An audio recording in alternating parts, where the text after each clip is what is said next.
in seeing my patients go through the treatments and decisions that they have to face each day, when I look at them and I think to myself, I had a rough morning, I realize that my morning had absolutely nothing that was rough compared to what they're facing each day. It's been a long journey. I've been on all kinds of different chemotherapies. Dr. Finkelstein, Karen, did a hysterectomy in 2014, and then unfortunately in 2016 it returned. I'm platinum resistant to standard chemotherapy, so none of the chemos that the doctors have will take away my cancer. I ended up having to have a full hysterectomy, and at the time they had discovered that I had a large mass on my right ovary. It was very stark and real when I realized this could be the end. And my kids were still young. I had grandkids I wanted to see grow up, and it made me live more like everyday matters. She said, can you take an IV for 8 to 8.5 hours Thursday until we could get you a port put in? I said, yes. She said, are you sure? I said, you dish it out, honey. I can take it. I found out I was a much stronger person than I realized I was. When I found out the size of that tumor, they told me, part of me laughed and I named it Little I was blessed with this due to the fact I have much more quality of life now than I did before because I appreciate it. I take time to smell the roses.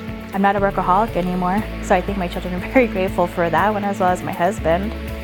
I've made it a point to try to make somebody's day every day. I feel that I don't get attached to the outcomes, because if you look at everyday life, you have good days and you have bad days. The most important thing is enjoying every day and making it through every day.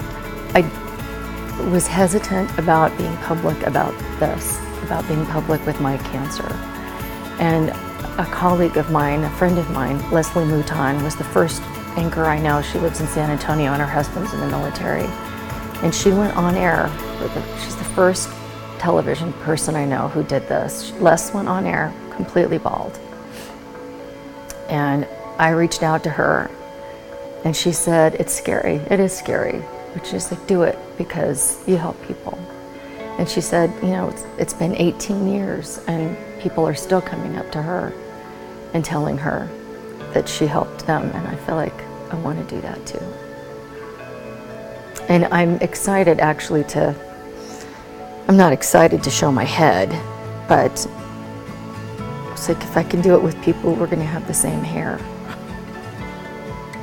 I think that's, I'll take my hat off. Take my hat off to them, with them, for them. If I start thinking about courage, I start thinking about all of my patients. And if I start thinking about all of my patients, I start thinking about all these stories. And if I start thinking about all those stories, I get emotional because I'm attached to my patients. And some of those are about patients that are no longer with us. Some of those are about patients that have overcome amazing challenges, and that allows us all to become more courageous and all to look outside of ourselves and look to those around us who support us and enable us to be more courageous than we ever thought we could be, especially in the fight against cancer. With courage, we triumph.